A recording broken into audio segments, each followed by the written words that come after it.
and Sam.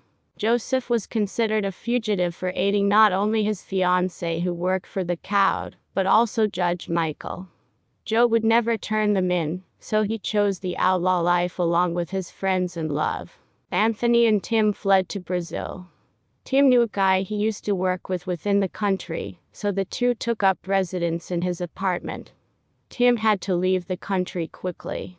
His warrants and status as a thief remained under the FBI's wanted list, so he was wanted for that, plus the fact he killed Mammon and aided the judges. Anthony was also considered a criminal for having Tim stay at his place for the duration of his time at the Black Files. It was a rough couple of weeks with the two men trying to adjust to living undercover. It was especially hard for Anthony since all his life he served the law only to now be wanted by it. Anthony also had to leave behind his family members and girlfriend to keep them safe. While in Brazil, the two played it safe and only left the apartment when it was necessary. Tim has acquired a large little nest egg account which he shared with his new friend, so the two would be able to live comfortably undercover.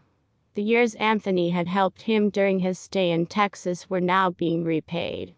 Living on the outskirts of the city gave them some form of safety. Not many knew of the small village nor cared to venture there. Anthony desperately wanted to reach out to his family, girlfriend, and other friends, but knew it could not be done. He was especially worried about his old boss Joseph, as well as Samara and Michael.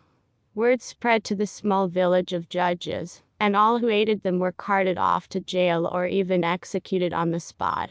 It was almost as if they were living in a third-world country with a strict Wild West-like laws or justice, as the government liked to put it. Carnival season had approached, and Brazil was set for a week of festivals and celebrations. Crowds would gather for the many parades and celebrations held during that week. The two men knew they needed to lay low during the duration of this time. Security would be on high alert as well as people from all over the world would be joining in the celebrations. The guys decided to head down to the market to gather a week's worth of supplies for them to stay inside during the celebrations. The two had made friends with a local butcher and knew they could get a week's worth of meat with no questions asked. That morning, Anthony and Tim left the security of the apartment and made their way on foot towards the butcher's store. Laying low, the two men entered from the back of the store. "Evening, Miguel." Tim spoke in the native tongue as he approached the counter. "Ah, Timothy, good to see you. How can I help you?" Miguel smiled as he glanced between Tim and Anthony. "We were wondering if we could get a week's worth of our order. My brother and I are not much of a carnival or a people person. We wish to stay clear of the crowd and stay in during the celebrations." "Ah, that is too bad. But I understand. Give me a list and I will work on your order today." Miguel sat his blade down and began to wipe his hands on his apron. Timothy reached into his pocket and retrieved a folded piece of paper.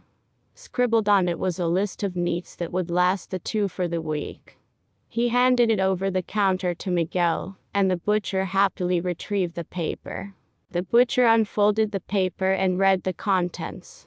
"Yes, I should have all this. Come back around noon and it should be ready." Tim nodded and laid a folded-up bundle of money down. "Ah, no, this is too much." Miguel shook his head. "Nonsense. For the meat, your work, as well as your friendship." Timothy smiled and turned to walk out with Anthony. "I bet it is killing you not attending that parade or festivities, huh?" Anthony asked. He knew Tim was quite the extrovert and loved interacting with people. "Kinda, but we all must make sacrifices. I feel sorry for you. You had to leave that nice-looking gal back home." Anthony sighed deeply and felt a little depressed. "She told me she would wait for me, but I think it was a mistake. No telling when this all will be over with. She is young and her whole life is ahead of her. She doesn't need to waste time waiting for me." "Don't say that, man. You are worth the wait." The Spaniard tried to reassure his friend as the two made their way toward the small farmer's market. As the two rounded the corner, they were stopped by a gentleman. The middle-aged man was tall and had brown skin. He was lighter than Anthony, and around his eyes there were white spider-like veins. The veins that ran from his milky white eyes back towards his hair. The veins branched off and even colored his dark short coarse hair white. It looked similar to the way lightning streaks ripples across the night sky. It was quite odd, and the two had never seen a blind man with such marks. His dress was equally strange. He looked as if he stepped out of 12th century Japan. The black samurai stood in front of the two men with his hands grasping a walking stick. "Excuse us, sir." Anthony tried to walk around the man, but the staff he was holding jetted out and stopped him. Anthony looked down at the staff and then towards the blind man. The blind man kept his gaze blankly ahead as he held out the staff. "Can we help you?" Timothy asked as he glanced at Anthony and the strange man. "I have come to claim honor for Congressman Ross's. You two are responsible for the death of his master Mammon." As soon as the name Mammon left the male's lips, Anthony quickly reached up and grabbed the staff. Tim tried to rush the man, but the blind man lifted his leg and quickly kicked him back. Tim flew backward into a street vendor's stand. The man yanked Anthony towards him and head-butted him hard with his forehead. Anthony did his best to hold on to the staff, but the headbutt caused him to let go. Anthony and the blind stranger continued to fight, as Tim managed to pick himself up from the vendor's stand. The people on the street sides ran in terror as the mayhem began. Anthony was surprised at the quickness and accuracy of the man's punches and swings. It was as if the man could see supernaturally. Tim tried his best to come behind the man and tackle him, but the blind man stepped aside and whacked him as hard as he could with his staff. He then swung it around and knocked Anthony equally as hard. The two men were on the ground groaning and doing their best to get back up. "Is he blind?" Tim asked out loud. "I have been given sight most mortals dream of." The black samurai replied. "I am Abe Masakatsu, kin to the famous samurai Miyamoto Musashi. Servant to Shutentenjai among the three most feared imkai in medieval Kyoto. David Rasputin, my employer, has sent me here on behalf of Congressman Conway." The samurai continued to ramble on as Tim and Anthony rose to their feet. Yeah, on behalf of me blowing up Mammon, we got it," Tim grumbled. The three continued to fight down the street. Motorbikes and people ran past them trying to avoid getting hit. The two men did their best to fend off Abe, but he was stronger and faster than them. It was almost inhuman, and no doubt he was given powers by the demon lord he served. Anthony and Tim were finally able to grab the staff and break it in half. This was a big mistake. Inside the wooden staff was a long samurai sword. Abe twirled the sword and went to stab it through Anthony's stomach, but Tim stepped in his way. Tim stumbled backward and fell into his friend's arms. Blood oozed from his wound as well as his mouth. Anthony did his best to hold his friend, but the two fell to the ground. "Don't worry, Anthony. Remember my curse. I can't die." Tim laughed. He was trying to remind Anthony of the curse of the immortal life he acquired from the City of Gold. The old witch's curse he used time and time again to help destroy his enemies. "You are in the wrong, Spaniard. My sword is cursed to consume any life, mortal or immortal. I have trapped even a few of your angel friends in here." The man smirked. Tim's smile dropped in horror as he could feel his life force fading. He glanced once more up towards Anthony as the color from his bronze skin faded. His black hair turned an ash white, and his soul was sucked into the sword held by the blind man. Not just his soul, but his body too. Anthony let out a yell and quickly jumped up trying to get Samaria's sword from him.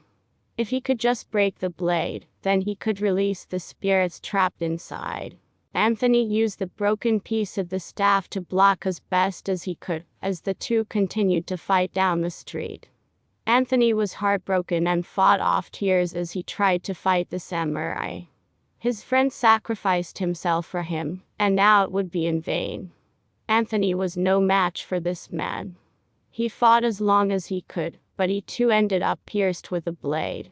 His dark skin cracked and turned an ashy white as his spirit was consumed by the blade.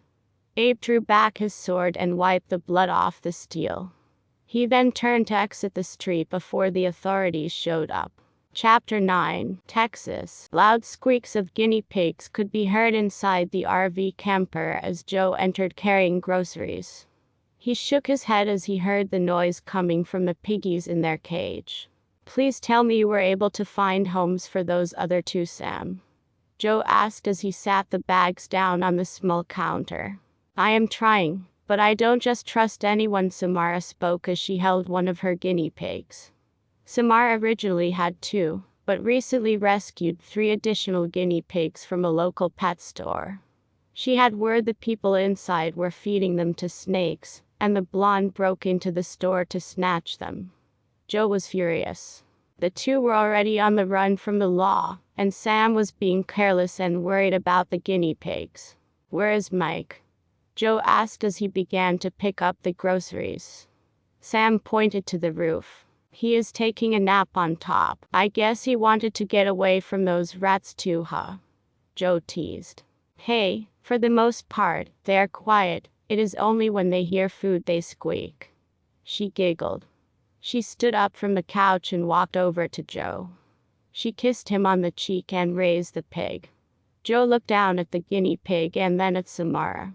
"Peaches wants a kiss too." Joe rolled his eyes and petted the guinea pig.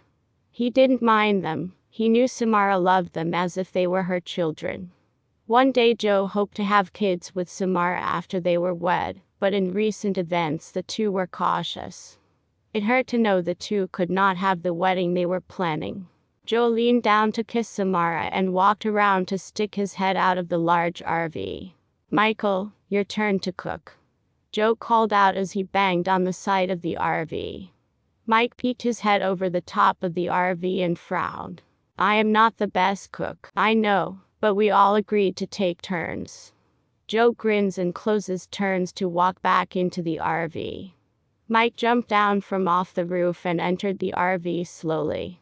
"It is getting harder and harder to go into town. I wish we could have our farm. Pigs, chickens, cows, goats, a huge garden where my guinea pigs could feast." Samara added, "That would be nice, but we can't afford to stay stationary. We have to keep on the move." Mike added, "At the end of the week, we need to try and travel south. I wish we could cross into Mexico. I hear they're not as strict on laws for judges there." Joseph added, "That would be impossible. You are on the FBI's hit list along with us." Michael sighed as he started to wash the veggies. Samara sat and listened to the men talk as she played with one of the guinea pigs in her lap. Mike tossed her the butt end of the cabbage, and she began to feed it to her pet. Joe helped Mike prepare supper as Samara sat and watched from the tiny sofa. She was happy and content at the moment, and over the past month learned to be that way. She knew there was no point in getting upset, and this was her life now. She was just blessed having her love and her best friend by her side, and knew the Lord was letting her to realize that blessing. Suddenly there was a knock on the door. All their heads turned to glance at the door before looking at each other. Sam put the pig in its cage and got up from the couch. Joe went to stop her, but he was too late. She swung open the door with a smile. "Hey, Grayson." Samara was shocked but also excited. It was her half-brother Grayson. She had recently found out she had a brother, and the 2 had planned to meet up and exchange words. It was put on hold, however, due to the current events. The laws didn't affect Grayson as they did Samara, being he was the son of a high-ranking ex-wizard. He was able to come and go as he pleased. When he learned of the 3 being on the run, he tracked them down to meet his sister and give them aid. Samara reached up and hugged her tall brother, and then let him enter. He closed the door behind him and held out his hand to Joe. Joe shook it but kept a stern face. He was Sam's brother, but he didn't know him nor trust him just yet. Mike was less suspicious. Pepper vouched for Grayson, and Mike accepted the words of a fellow judge. Mike shook Grayson's hand and continued to prepare supper. I know you guys are on the run and are trying to stay on the down low, but I had to come to see Sam. I also wanted to help you guys out. My father wanted to extend his hand and welcome you guys to come and stay at the manor. No one will harm you or track you down there. Samara's eyes lit up with glee. Joe was skeptical, while Mike considered it. Oh, I didn't know about that, Joe spoke up. Oh, come on, it is perfect. You guys will be safe and cared for. No strings attached, and Sam is family, which makes you guys family, and Collins always aids family. Grayson minced his father. Yes, Joe, we won't have to be looking over our shoulder, and we can sleep soundly and have an actual wedding. Sam's eyes lit up. A wedding? Oh wow. That sounds like a plan. Grayson was getting excited just like his sister. I can see the family resemblance. Joe glanced at the two of them acting almost childlike. Come on. Sam frowns and gives him big eyes. Joe shook his head and turned to face Michael. Help me out here, Mike. I mean, it is nice and all, but I don't know you or your father. Nor do I want to owe anyone anything. Don't be prideful. Grayson huffed. It sounds like a good idea, but... Mike trailed off. But what? Samar asked, putting her hands on her hips. I am kinda on Joe's side about the whole owing someone. I am not one to mooch off another. I need work. Mike finished his sentence. I am sure my father can find you guys to work around the manor. Grayson took a seat on the couch and reached his hand inside the guinea pig cage to pet them. Let's talk about this later, after dinner. Joe turned back to help Michael prepare supper. Sam plopped down beside her brother and sighed. Sammy, you know we have the same mother, correct? Yeah. You told me. Well, I know she would like to see you. Sam stayed quiet. She didn't know what to say. Your father, well, some say he was death himself. They say Mom was a judge that fell in love with death. She left the count when they found out she was pregnant from him. After having you, she knew you would be in danger, so she hid you with an adoptive family. Grayson explains. Sam's eyes widened as she listened to the story. So I'm like a Reaper judge. She blinked rapidly. Grayson nodded. Yes. And I'm like a wizard judge. Luke recently dug up Mom's file. He has been training me as a judge and made me swear to not use magic anymore. Grayson frowned a bit. The bomb of truth Grayson had just dropped on her was so much that Samara didn't know what to think. So, Mom is still alive. Yes, but she is sick. That is why I had to meet you earlier than planned. He explains. Samara's eyes started to water. She then let out a cry and hugged her brother, sobbing. Joe and Michael turned to see her crying in Grayson's chest. Grayson patted her and waved the guys off as if he had it under control. Joe looked at Mike and Mike looked at Joe. They were speechless and tried to silently figure out what was wrong between the two of them. After dinner, Grayson and Michael made their way outside to do a check around the RV. Grayson explained everything to Michael while they walked around the wooded area. Inside, Samara tried to explain to Joseph between sobs what was going on. He was able to put together that her birth mother was a judge, and the reason for giving her to another family. Sam also was able to get out that she was sick and dying, and she wanted to see her before she passed.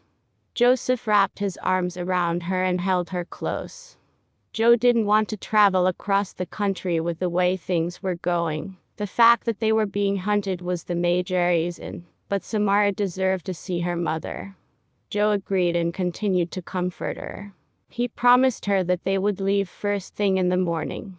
He then tucked her in bed and walked outside to speak with Grayson and Michael. She is asleep. Michael asked as Joe approached them. Yeah. I promised her we would head out in the morning.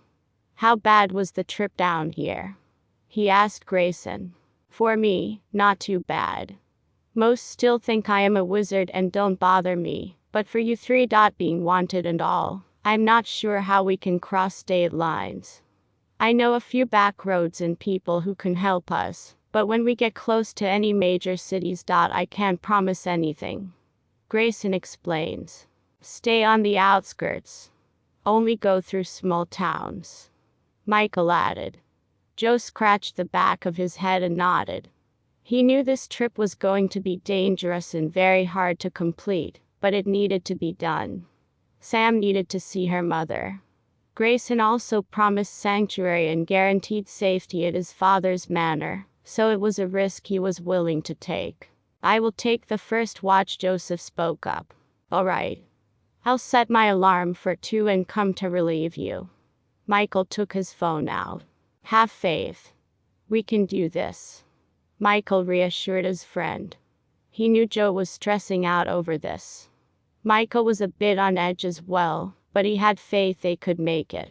Leaving the Texas border into Oklahoma was a bit difficult, but the four were able to do so. It was smooth sailing through Oklahoma and Missouri due to the people Michael and Grayson knew. They gave them safe places to park and provided them with gas, food, and other supplies they needed. On day 3 they entered Illinois. While on a back road, the RV suddenly began to sputter and stop. Michael pulled the large RV over and parked on the side of the road. Joe walked up behind the driver's seat to ask what was going on. As he approached, he noticed Michael was glaring out the window. Joe's eyes wandered towards the direction Michael was looking.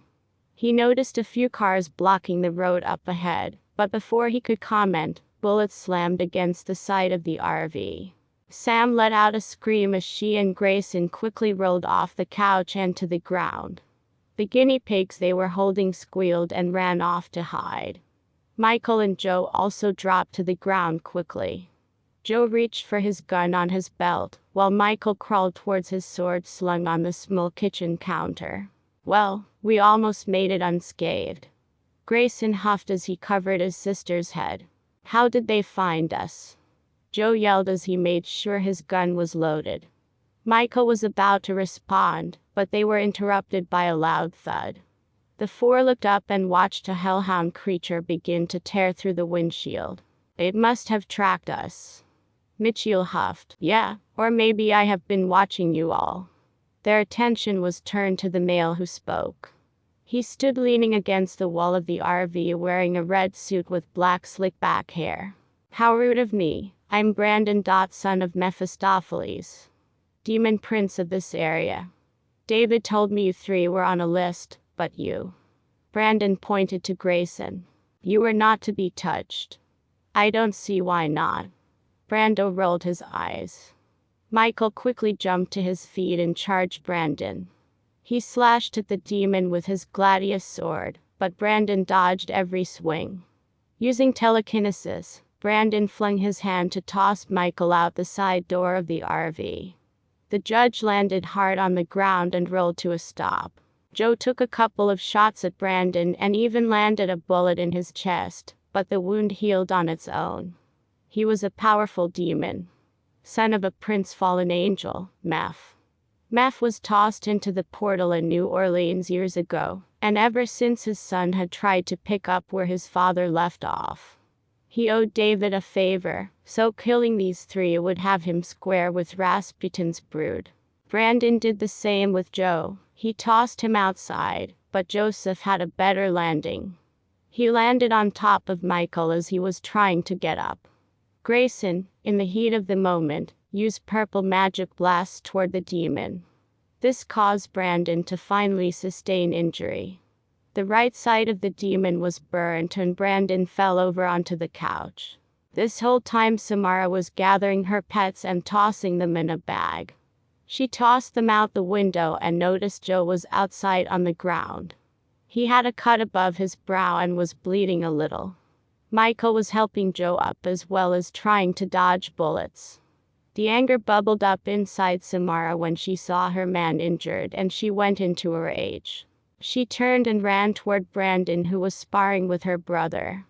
She picked up a cast iron skillet and hit Brandon in the back of the head. The force made him stumble forward, and he turned to grab her by the throat. "Oh my, the daughter of death. I have heard rumors of you, but here you are in the flesh." Grayson was finally able to counterattack Brandon, sending him flying. Grayson then grabbed Samara and ran out of the RV with her. Joe and Michael advanced on the people by the cars that barricaded the road in front of them. It was only about 5 or 6 humans. The real threat was Brandon. Grayson pushed Samara out the way as Brandon attacked. The two fought as Sam crawled on the ground towards the bag with her guinea pigs. She picked the bag up and walked off the road towards the tall grass. She crouched down and watched the men fight. She felt helpless. How was she a judge and a reaper? She didn't have powers, or did she? She could feel something bubbling up inside of her as she watched her lover, best friend, and brother fight off the enemy. Joe and Mike had made it to the car and were fighting off the men by hand now. Suddenly there was a shot and Joe fell to the ground. Samara's heart stopped. She stood up and screamed. Without thinking, she ran towards where they were fighting. She slid down and looked down at Joe. He was pretty beat up and shot in the shoulder. Tears and rage flooded her as she looked him over. Suddenly Mike fell backward as the hellhound that was waiting for his master Brandon decided to join the fight. Mike was on his back using his sword as a brace to hold the beast from his face. It pushed down on him, snapping its jaws in his face. One of the men they were fighting saw Sam and held up his gun, pointing it straight at them. That was the last straw. Samara's eyes turned completely white. She stood up and grabbed the gun and pushed it upwards. It went off once in the air before she clasped her hands around the barrel, squeezing it. The metal bent and she snatched it from the man's hand. She used her right hand to punch him in the jaw. The man fell over dead. Another one of the men tried to grab her by the hair, but she turned and punched him in the chest. The man went flying into the car. The glass shattered as he hit the car. Samara then used her arms to wrap around the hellhound, choking it. She pulled it off Michael and began to wrestle with it on the ground. Meanwhile, Brandon and Grayson fought furiously in the middle of the road. Grayson quit using his magic and pulled out his batons.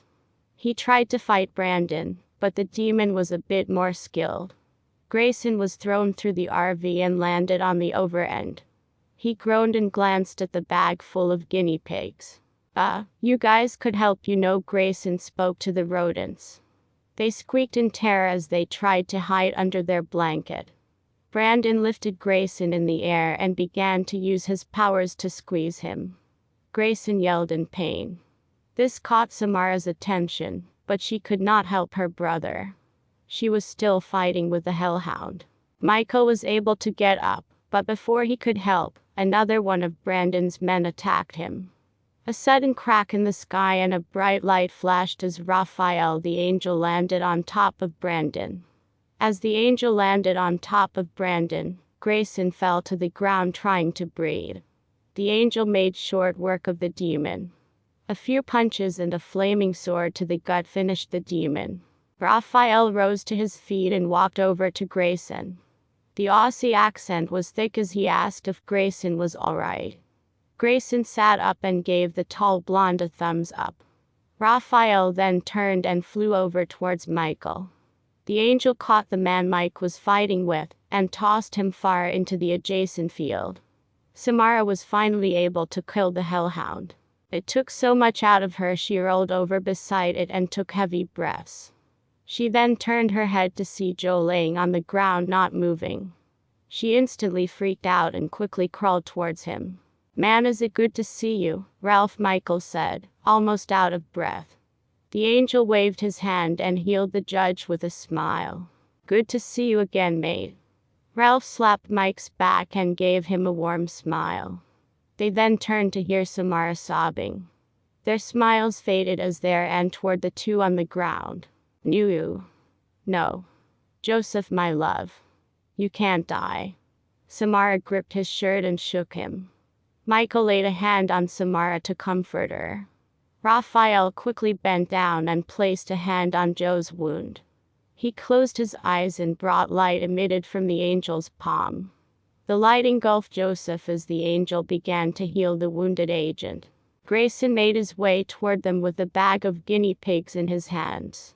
"You could have healed me, Giaz," he complained as he watched Joe's eyes shot open. Samara wrapped her arms around his neck and began to kiss him all over. She squeezed his neck hard as she thanked Raphael. "Easy, Amauer, you're gonna kill me again," Joe muffled from under her. The angel smiled as he stood up, slowly watching them. "How did you know where we were?" "Why? Not that I am complaining, just curious," Michael asked. "Well, I came to tell you, Michael, that you are needed. Colin Jameson and his niece, a new judge, will need your help. God sent me here to retrieve you to go and help them," Raphael explained. "But what about them?" Mike didn't want to leave his friends, but he knew he had to if God himself required it. "We are not too far away from my manor, they will be fine. I can call my dad and have a chopper here in 10 minutes, Grayson explained. Michael nodded. "Very well, let's go." "Wait," Samara yelled out. The men all looked down at her, waiting for her to continue. "Marry us." Samara looked up at the angel. Joe raised a brow, a bit confused. "I don't want to move another inch." "No. Not until I am officially married to you, and this angel will do it. He is a direct manager and warrior of God. Of course he is qualified to do it. Do it now," she almost commanded. "We have 2 witnesses. Mike can be your best man and Grayson my maid of honor." Samara smiled. Grayson batted his eyes at his sister and smiled. "The wedding interesting. You sure? I am all bloody and you have 1 shoe on. We are in the middle of the highway." Joseph looked around as he stood up. Samara shot up and shook him. "I am not moving until I am a married woman. I am not putting this off any longer. I will leave here as Mrs. Antonello." She put her hands on her hips and stopped her 1-shod foot. Michael pulled out a small Bible from his back pocket and handed it to the angel. Samara wrapped her arm around Joe and turned him to face Ralph. Chapter 10, New York. Colin could feel his worry overcoming him. He desperately needed to get Eliza and himself out of the country and back to his home. While he paced their hotel room, Eliza slipped out to explore the hotel. She made her way down to the spa, amazed by the many different creatures that resided there. She watched as the workers pampered and primed the guests. One lady approached her with a smile. "Welcome, can I help you with anything? Perhaps a massage or dip in our hot springs?" she asked. Eliza shook her head no and returned the smile. "No thank you, I am just looking around if that is okay." "Of course, just let me know if you need anything." The woman walked past her and towards a large dog-like man. "Not much of a spa person myself." A voice came from beside her. She froze as she could feel goosebumps run up and down her neck and arms. Elias slowly turned to face the male she had seen in the restaurant the other night. The Nightmare King. His presence was both terrifying and alluring. Eliza thought that this is how Mina might have felt in the presence of Dracula. "My apologies. I didn't mean to startle you." His British accent was old, polished, and refined, more so than Colin's. "I am King Otto. Many know me as the Nightmare King." He bowed slightly. He stood straight again, and Eliza caught a glimpse of his eyes. The black circle around his iris shimmered and turned almost ocean blue for a moment. "Eliza, my name is Eliza." She spoke softly. She wasn't afraid of him, nor did he cause her to be anxious like most people. His presence almost hypnotized her. Her mind raced with the thoughts of the various medieval books she had read. Fiction and non-fiction. "May I accompany you around the hotel, Ms. Eliza? It can be very dangerous for such a creature as yourself, a woman," she asked, lifting a brow. "Oh no, I know women can hold their own." I mean a judge. It was a bit amazing. He knew exactly who she was when she had only found out herself a few days ago. Eliza nodded in agreement to allow him to accompany her. If I may ask, is this your first time around other beings of supernatural status? He asked. Yes. Eliza replied as the two slowly walked down the hallway. She knew she needed to watch her words carefully. She didn't know this man or being, and Colin had warned her of the various creatures that were a threat to her. How did you know? You seem to be lost as well as in a state of wonder. He explained. Both are equally true. How did you know? When you are as old as I am, you can read people. How old are you? Some would say ancient. King Arthur old. He was overrated. When he said that, her eyes lit up with excitement. For the first time in a long time, he genuinely smiled as well.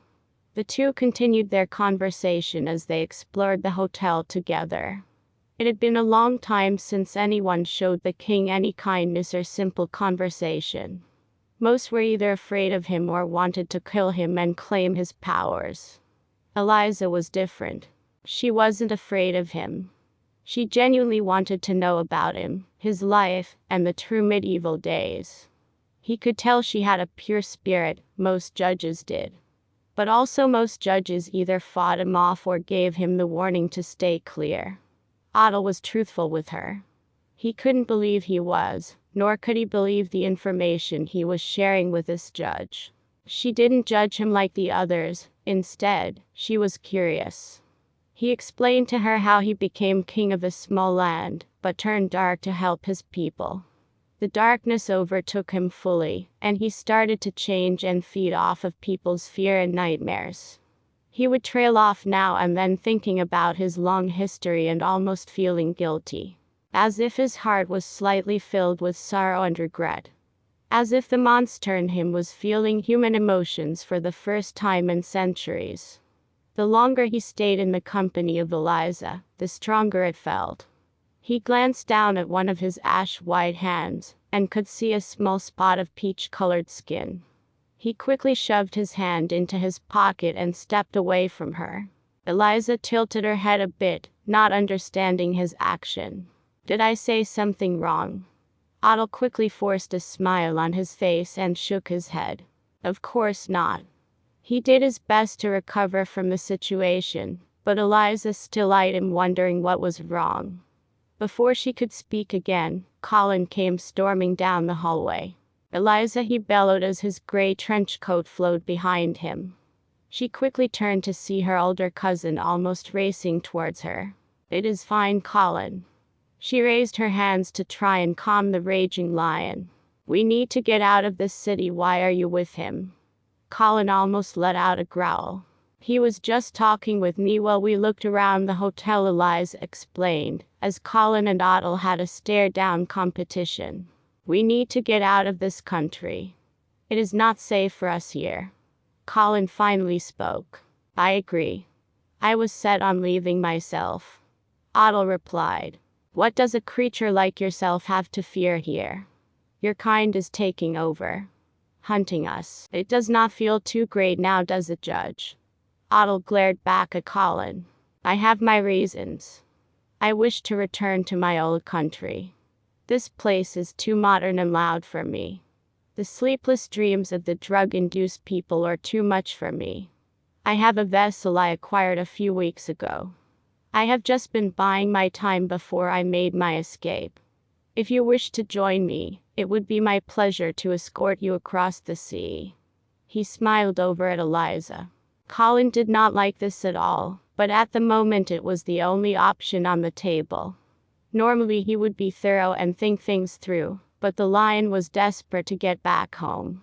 Show me this boat, and then I will decide. Once the three gathered their belongings and checked out of the hotel, they made their way quickly toward the docks. On arriving, Otto led them down to where his boat was held. When arriving at the destination, and to Otto's shock, the boat was destroyed.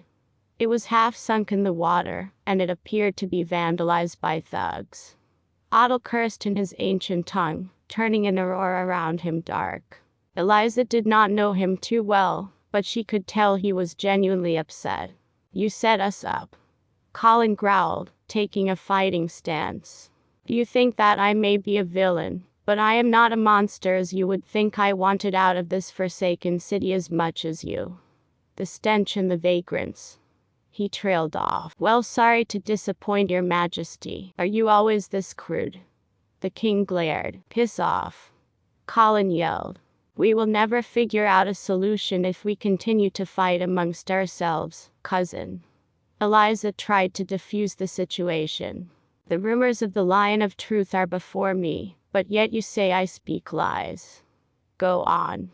Use your God-given powers. Am I telling you falsely that I had nothing to do with this? I too wish to escape this place. I am overwhelmed with anger, and the only thing that restrains me is my years of practice. I can hold that anger back from turning into chaos, but don't test me, Judge." Otto spoke through gritted teeth. Colin's judge instinct kicked in, and he focused on the Nightmare King's intentions. Otto was truthful and Colin cursed under his breath. The judge wanted so badly to strike him down, but he had no just cause. Even though Colin was now labeled a criminal, he would still uphold his integrity and duty as a judge. He could not consciously attack Otto without just cause. "So, what do we do?" Elias finally spoke up. Her soft voice was what they needed to snap them back into the current situation. "I might know someone who could help us. Not sure how much he would like seeing you." Colin glanced up at Otto. "Who?" Elias asked. "My brother, Connor. He and his crew have a compound around here. So why didn't you go to him in the first place?" Eliza asked, a bit annoyed. Before Colin could respond, a loud howl echoed from the alleyway. "Two judges, what a treat." One of the four wolves speaks as they slowly come out of the shadows. The wolves circle the three slowly. Eliza, Colin, and Otto get back to back as they watch the wolves. Normally Colin would not worry, but Eliza was not trained, and he did not trust the king with them. Otto could sense the fear in both of the judges. He could have teleported and left them both to die, but something about Eliza intrigued him. Otto reached out and grabbed a hold of one wolf's head. Darkness surrounded the both of them, and the wolf let out a whimper. Colin shifted into his lion form and tackled two wolves to the ground. The lion fought and mauled the werewolves, causing fur to fly. The last wolf went to attack Eliza, but as soon as he reached her, fur fell from him, and he was instantly turned back into his human form.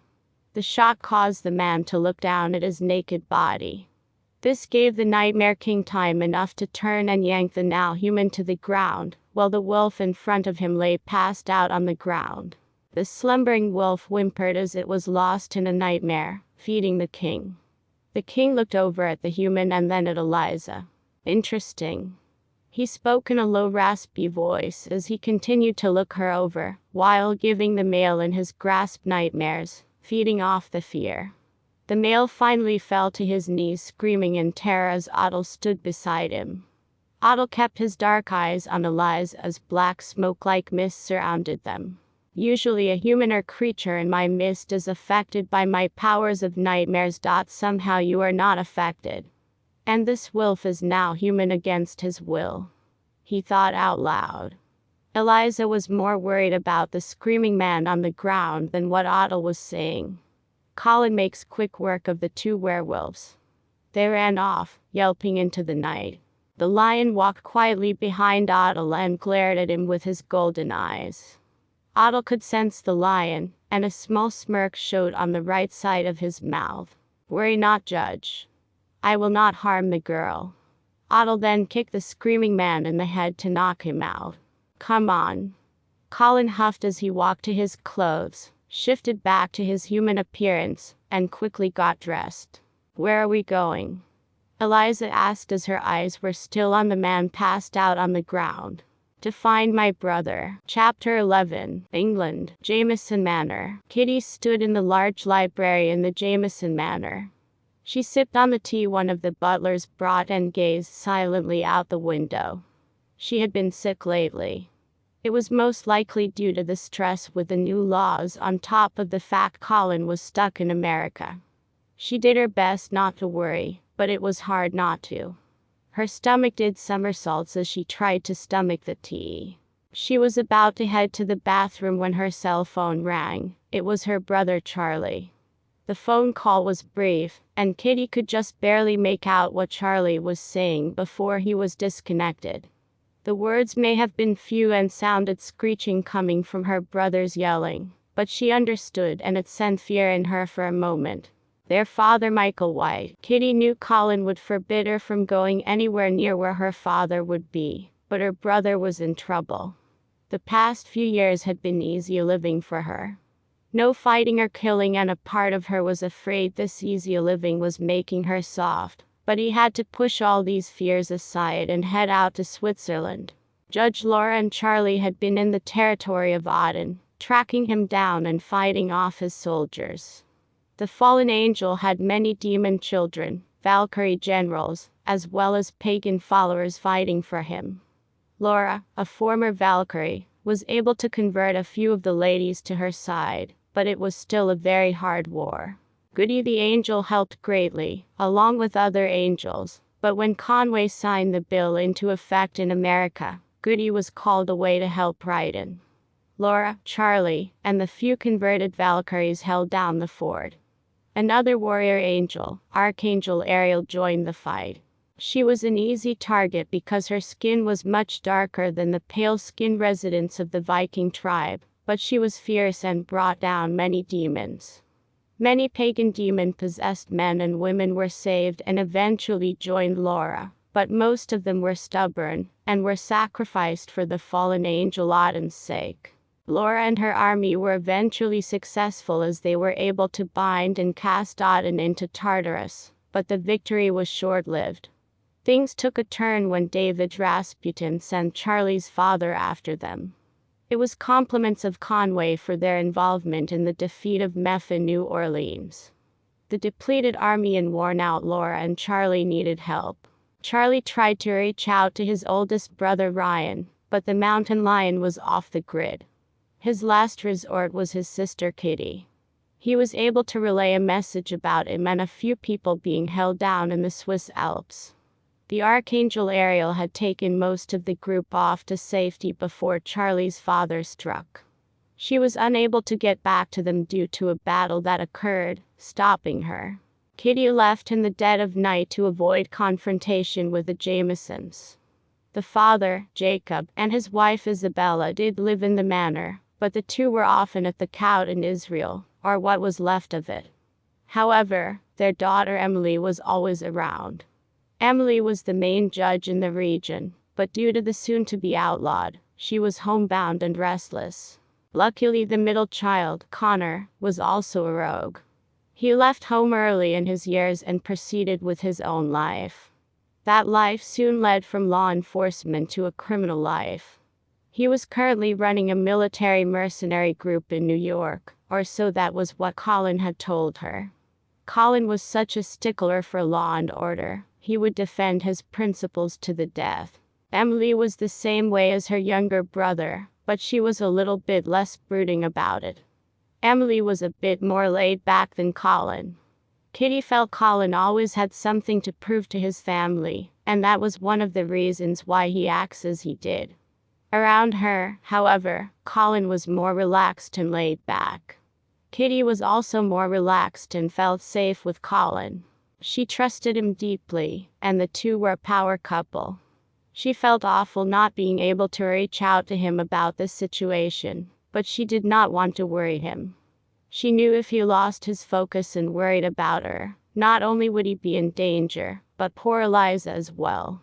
Kitty felt this was the best option for both of them. Kitty knew Emily would tag along to help her sister-in-law, but Kitty didn't want to put anyone else in danger.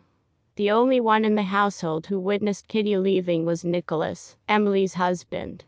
Kitty threatened to slice him if he talked, so he kept his mouth shut for now.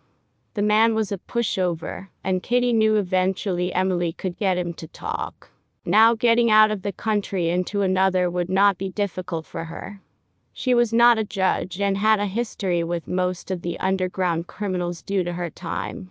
Catherine White is a cat shift shaper. She was trained during the first years of her life by her father Michael White to be an expert martial artist and assassin for an organization called the Shadows. The Whites' mother left them when Kitty was born. The mother was a member of the Shadows too, but never showed interest in any of her offspring. The father was distant and never took a moment for sentimental issues. He would treat the young girl like any of his men, even if he would put her under severe and dangerous training, just to forge her character. The man focused on teaching her to move and fight, never to speak. Kitty is the youngest child. She has 2 older brothers, Ryan and Charlie. Ryan, a mountain lion shifter, was a skilled mercenary like her father. He is 15 years older than his sister. Ryan always showed more compassion towards his younger sister than his father. He would visit and spend his free time just teaching her how to read. Eventually, his father would notice this and send the young mountain lion to field missions. Her other brother, Charlie, who's 5 years older than her, had asthma at a young age, so he was never suitable to be an assassin. Kitty was always protective towards her ill brother, even challenging her father to protect him. That would end up in a serious beating. Charlie was the one that cleaned up her wounds and patched her up. He always gave her homemade weapons to replace the dangerous knife or gun her father gave her. With time, his father would decide to send Charlie away under the guardianship of his mother's mentor and alchemist Bill.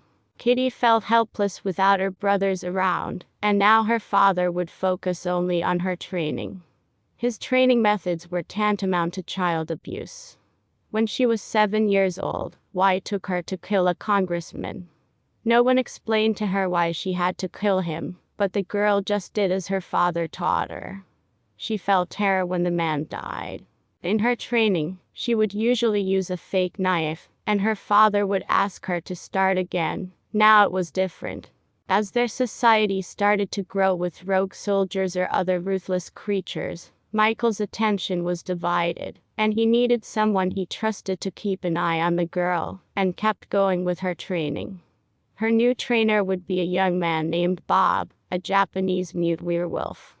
The werewolf and the girl shared the same feeling of silence, so they got along really fast. He would even prank her at times just for his amusement. The girl seemed annoyed by his pranks, but she secretly enjoyed it.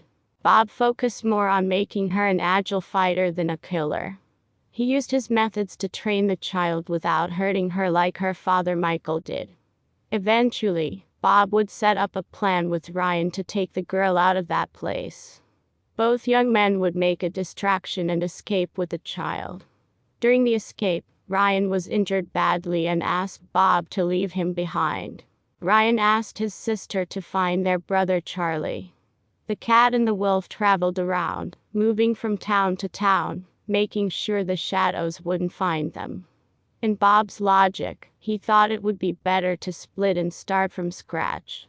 When they arrived in Canada, after being hunted down by members of the Shadows, a fisherman and his wife welcomed the strangers into their home.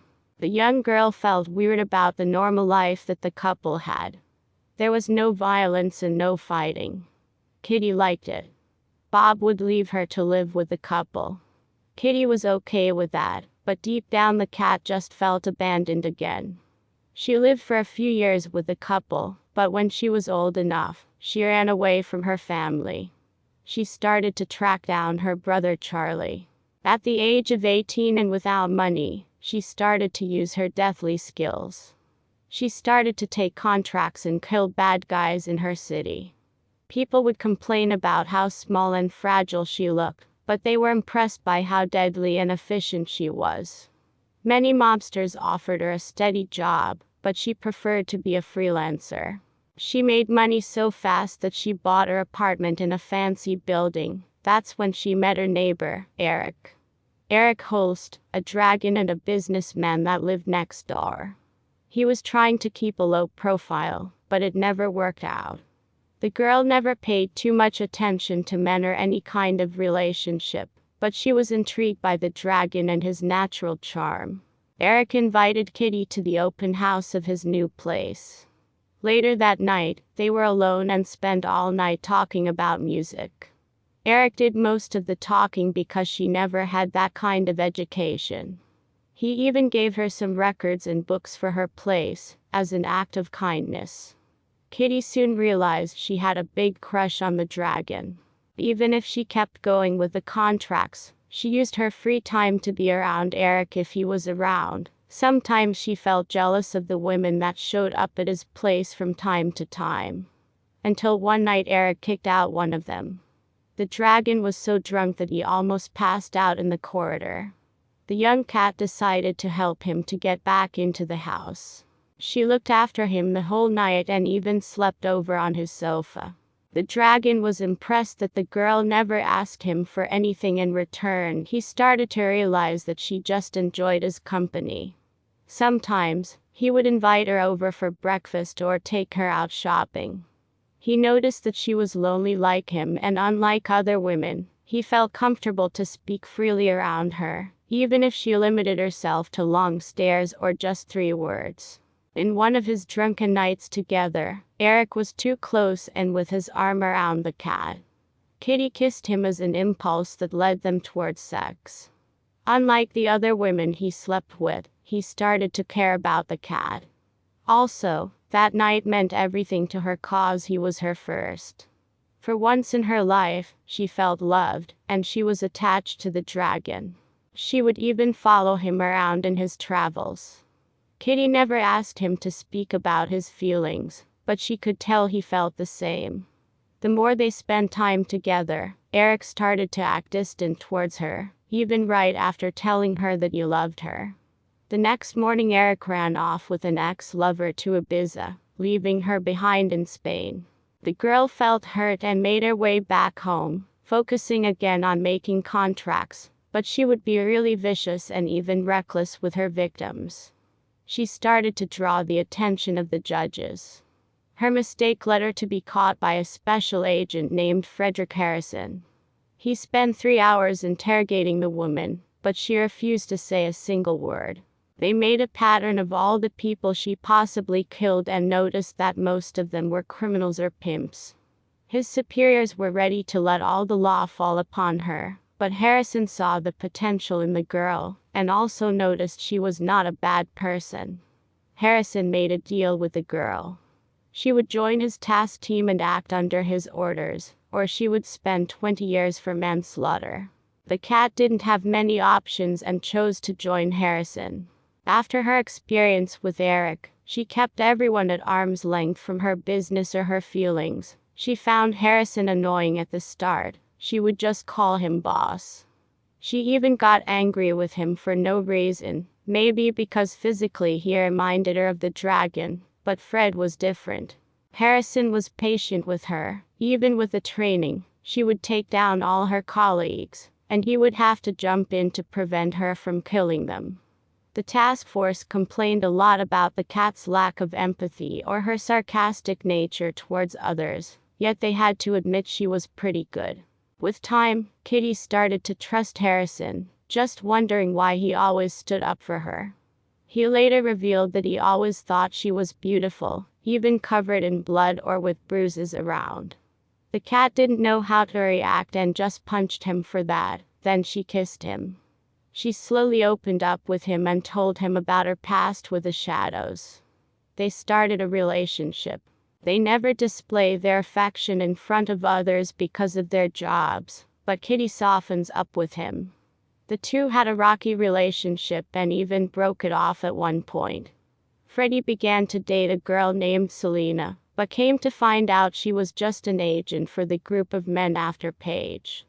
Paige was the girl who Freddie was supposed to help. Freddie and Colin used to guard Paige's father, John Welsh. When the man was in London for business, he and Freddie became close friends. If Mr. Welsh was killed, Freddie was to help his daughter. Harrison started to ask around the ghost organization, but his superiors told him to drop the matter, and that probably the girl was just insane. In one of his operations, he and his task team got set up. Freddie had contacted Kitty and given her the info on what was happening. That day, Kitty didn't go to the mission because the day before she injured herself at the shooting range, trying to dodge bullets like she did when she was a kid. The cat got anxious when no one could tell her about Fred and the team. She didn't expect the worst until she finally met a man named Colin Jameson, Fred's former partner and best friend. The cat was furious with Jameson and decided to go by herself to find the killers. After Jameson made the mistake of telling her that information, Fred never mentioned to Colin that Kitty was in his task force. Colin and Kitty had a lengthy 2-year pursuit of Fred's killer. The two finally took down the Wendigo responsible. During the 2 years, they had become very close, and their love for Fred soon turned into a love for each other. After the events of taking down the Wendigo, the two started to date. Not long after, they were married at Colin's home in London. Not soon after, the lion retired and began to set up a quiet life with Kitty, helping her heal from her past life. They did their best to ignore the new threats and laws looming over the land, but they could no longer turn a blind eye to it. Colin had a duty to his family. He had to go and retrieve Eliza, and now Kitty had to go and help not only her brother, but her sister-in-law. Colin would be furious when he found out, but he would have to just understand. Her family was at risk just as much as he was. Switzerland, somewhere in an unknown mountain retreat. Laura, the Valkyrie judge, paced back and forth adjusting her leather gauntlets. Her footsteps echoed off the stone walls of the cave, as the orange flame outlined her shadow. Charlie, her husband, could tell she was nervous and afraid due to her anxious demeanor. Charlie's father, Michael White, was after them, and that meant certain death. His thoughts raced with the fear of losing his wife, their army, as well as their daughter Astrid. Was their baby safe in the hands of the judge they befriended, or did his father get to her? Charlie hated to reach out to his sister Kitty, but they were in desperate need of help. His father had them pinned down with no way of escaping without fighting. Laura was a judge and powerful, but his father had decades of experience. He also had a fresh army of trained men waiting, while Charlie and his wife had been fighting for a couple of years nonstop. They may have defeated Auden after a 2-year battle, but they were not prepared to face his father. Even though Michael White was just a man, he was ruthless and highly trained. He also had an army of trained assassins ready to defend their leader. It was something Charlie often had nightmares about. "I wish you would not have called Kitty. She is finally settling down and getting better." Laura huffed as she turned to face Charlie. I know, but I don't know what else to do. I don't know how to defeat my father. I don't think we can." "Charlie, we defeated a fallen angel. How bad can a human be?" "I told you the stories of my father, Laura. He is pretty bad." He gulped. Laura knew about Mr. White, and she heard the horror stories about him, but unlike Charlie, she was unafraid. "How will she even be able to find us, let alone to get to us? Your father has us pinned down." Laura continued to pace around the fire. The judge did her best not to let her men hear her fret over the situation. Their morale was low as it was. She didn't want them to hear the worry in her voice. "You don't have much faith in me," Kitty spoke as she emerged from the shadows. Charlie leaped to his feet and ran to his sister. He grabbed her and squeezed her tight. "I am so glad you are here." Kitty slithered out of her brother's grip and smirked. "How have you been?" Laura asked. Kitty shrugged a bit and glanced into the other side of the cave at the weary soldiers. "Charlie and I have a child named Astrid. She is staying with a judged friend in Norway away from danger." "So I guess you are an aunt now," Laura explained as Kitty gave a rare smile. "How is Colin? Is he not with you?" Charlie asked. "He is in America. He recently found out about a cousin he had. Her powers are growing and he went to bring her back to the manor. He is currently stuck in America due to the sanctions. Unlike him, I can get past those laws." Charlie understood full well what she was capable of. "So, Where is he? Kitty asked her brother as her demeanor turned cold. A few miles down at the base of the mountain. I am not sure why he is waiting so long to attack. He was most likely waiting on me. Kitty shook her head. You know he always has more than one angel. He may be after you too for his job, but in the end, his prize is getting me back. 2 birds, 1 stone. Charlie's stone flipped and he went pale. He felt guilty for calling her, and if anything would happen to his sister, he would no doubt be responsible. Kitty put a hand on his shoulder. She knew exactly what he was thinking and tried her best to comfort him. It was bound to happen eventually. The show-off between him and I came to help you too. Do you not feel guilty, Charlie? Kitty walked past her brother and towards the mouth of the cave.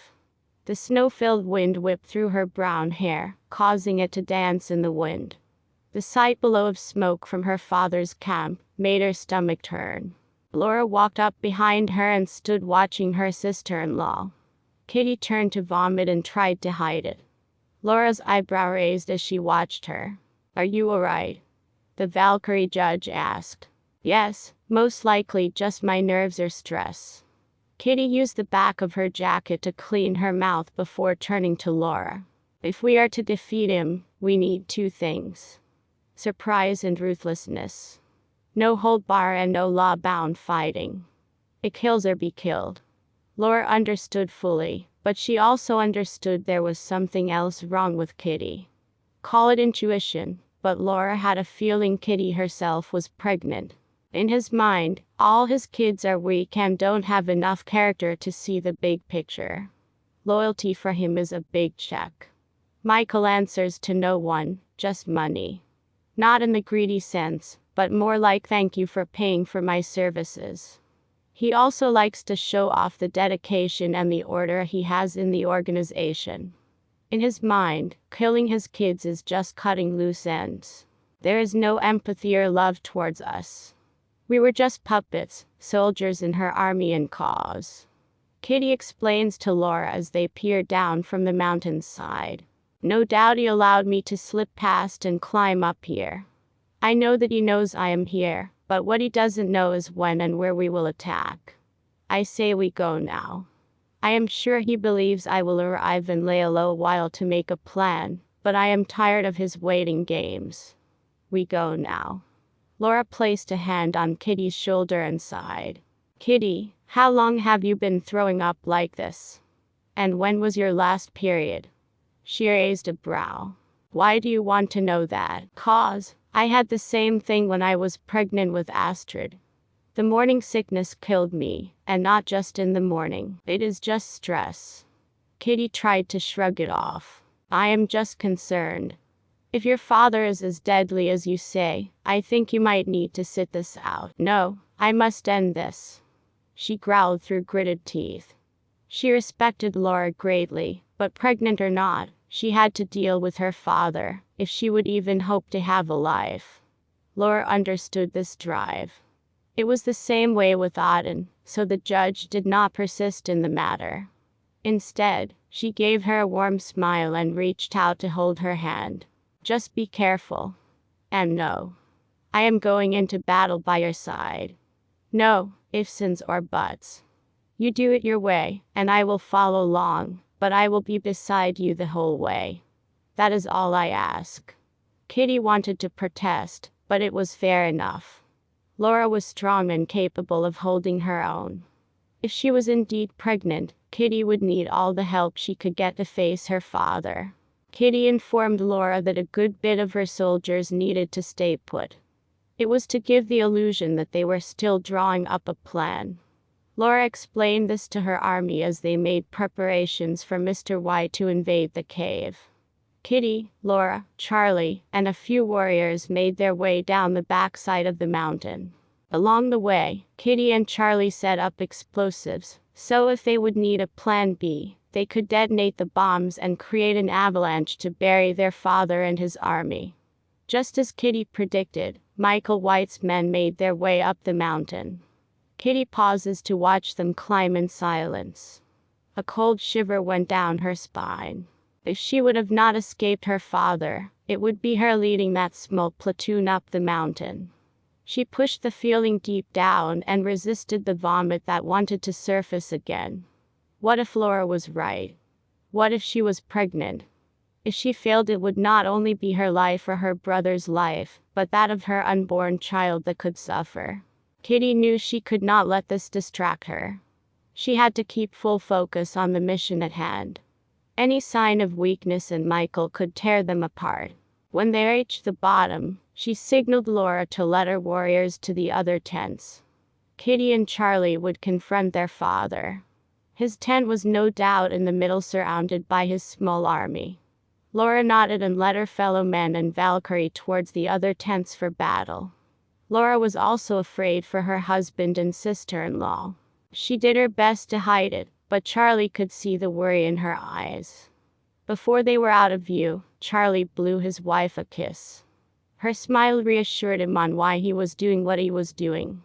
He was about to risk his life to take down his father. The very man he and his siblings hated and hid from. Now was their moment to face their demon. Kitty lifted the back of the tent, and Charlie entered. Kitty followed behind him with a dagger at the ready. The tent was empty, but not for long. The two hid as the front flap opened, and in entered an older gentleman. He was rough-looking with short-cut gray hair. He walked to the small table in the middle of the tent and looked over the papers that littered the top.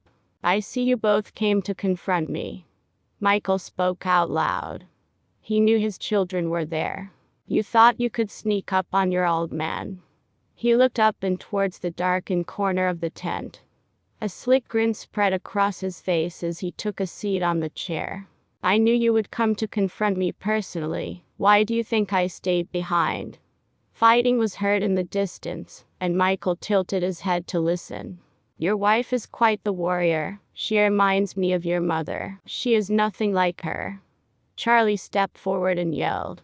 Kitty walked slowly beside her brother, studying and waiting on her father to make a move. "And Kitty, I see you have remembered your training." He smiled when he saw the knife in her hands. "You haven't got slow and lazy as your husband, have you?" At the mention of Colin, Kitty hissed. She tossed the dagger toward her father, but he used the table to block the knife. Charlie and Kitty both lunged and grabbed the table to try and pin their father to the ground, but it was in vain. He kicked Charlie hard in the shin, causing him to drop to one knee. He tried to do the same thing to Kitty, but she flipped over him, using the table for momentum. When she landed behind him, she tried to strike, but her fists were blocked by Michael's quick hands. He was human, but he was highly trained.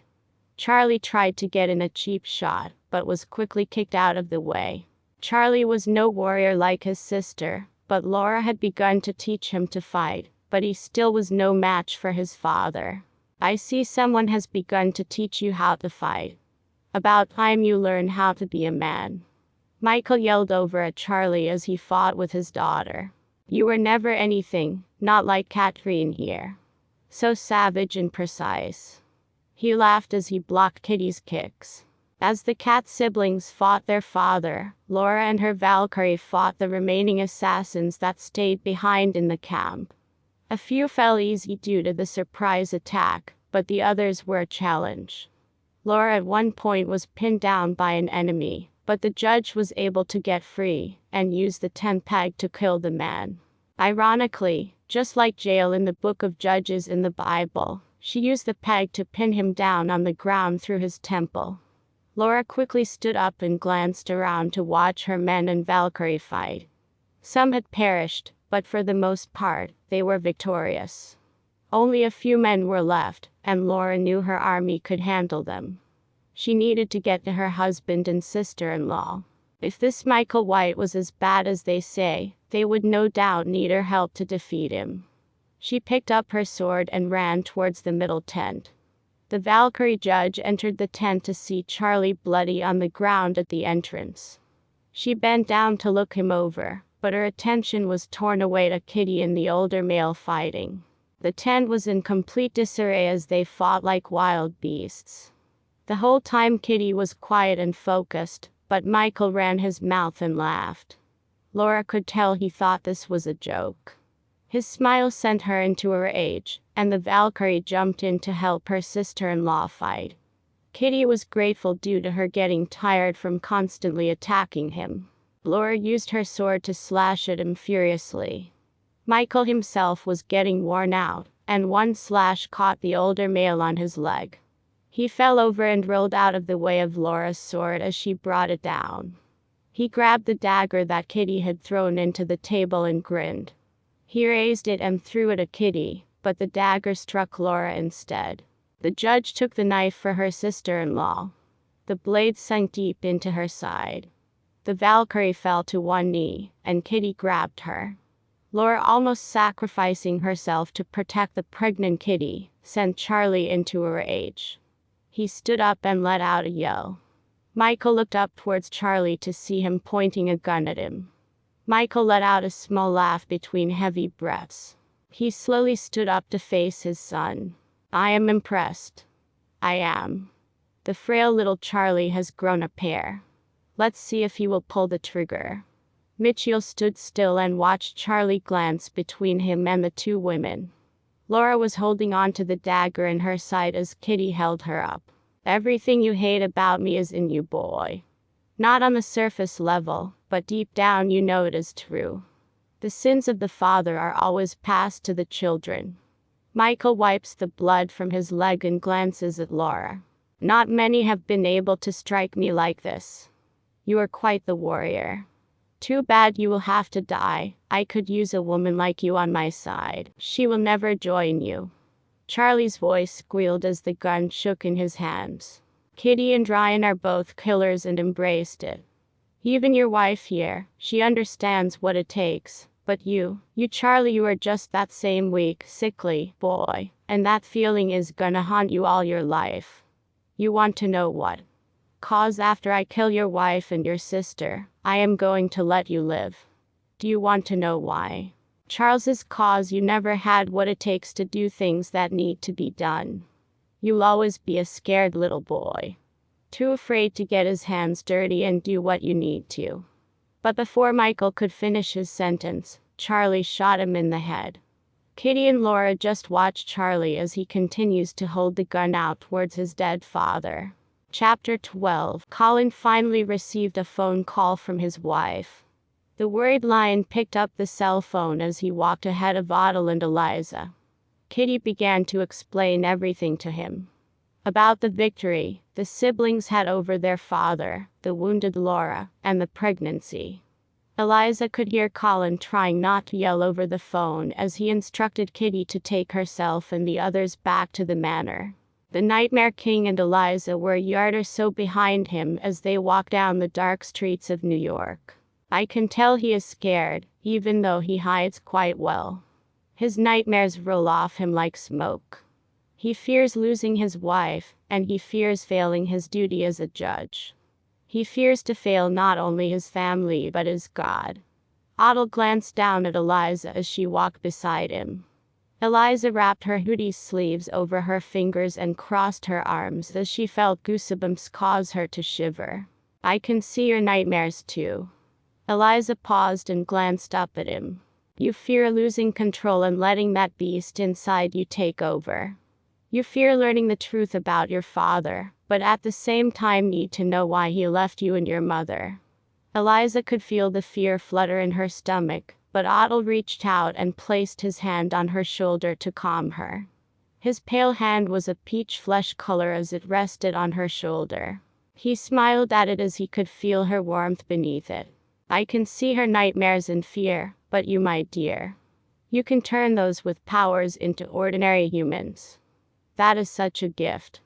Otto took a step closer, and he could feel the dark magic flee him for a moment. His black eyes turned icy blue, and his pale face returned to a flesh color. He felt alive once more and closed his eyes to enjoy the warmth and freedom from the darkness.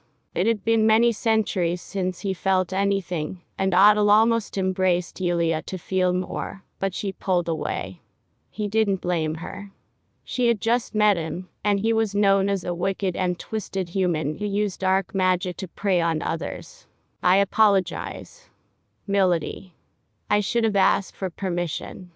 The peach color slowly turned pale again, but not completely. The effect on her power seemed to activate even if they were close to Eliza. Do you know how special you are? How much potential you have and how dangerous you could be? Otto spoke softly as he watched Eliza try and figure out everything he was telling her. He could tell she was completely confused and flabbergasted as he laid all this truth at her feet. Oh, Freddy Krueger, 6 feet. Colin turned to see Otto too close to his cousin to comfort. Otto raised his hands and took a few steps back. Eliza finally snapped out of her dazed and confused state, and turned to walk towards Colin. Colin continued his phone conversation as Eliza walked beside him. She couldn't help but eavesdrop on the conversation. The older lion finally hung up the phone and glazed towards Eliza. What was he going on about with you? Colin asked. He told me my power was making others human and powerless. Colin remained silent. He knew what that meant. It meant if others found this out, Eliza was in great trouble. Especially since she had no training to defend herself. If someone got a hold of her, they could use her for their purposes. Just stay close to me, I don't trust the bloke. Eliza nodded as she understood. A part of her did not feel easy around him, but another part of her wanted to know more about this king. Eliza glanced behind them to see Otto walking regularly behind them. She quickly turned to face forward and tucked a few strands of her black hair behind her ears. How much farther till we reach your brother's hideout? She asked. She did not like being out in the open like this, especially in this big city. She was used to the quiet countryside, not this crazy large city. Eliza always wanted to travel, but to other countryside in wide open spaces, nothing like these concrete jungles. A few more blocks and the three arrived at a normal-looking building. Colin entered with ease and made his way inside. As they made their way up the stairs, Colin reached a large door. He extended his hand to knock, but it was yanked open before he had a chance. A black female with short curly hair had a shotgun pointed at him. Eliza raised her hands in shock, while Colin remained still eyeing her. What do you want? She grumbled as she looked at Colin with a frown. Her eyes went to Eliza and then to Otto. Her gun went from Colin to the Nightmare King. Who is it, Andrea? Another British male voice came from behind her. It is your brother, a girl, and a sus wizard freak. She yelled out. Connor opened the door all the way and leaned against it. He wore a smirk on his face as he gave his brother a look. Well, what do we have here? Little brother coming to my door. And with guests. Connor teased as he crossed his arms. I need your help, do you know? Finally, let your pride down, little cub. Connor continued to pick fun at him. I don't have time for games, Connor. I need to get back home with our cousin Eliza. Colin used his head to make Connor notice the Native American woman beside him. Our cousin.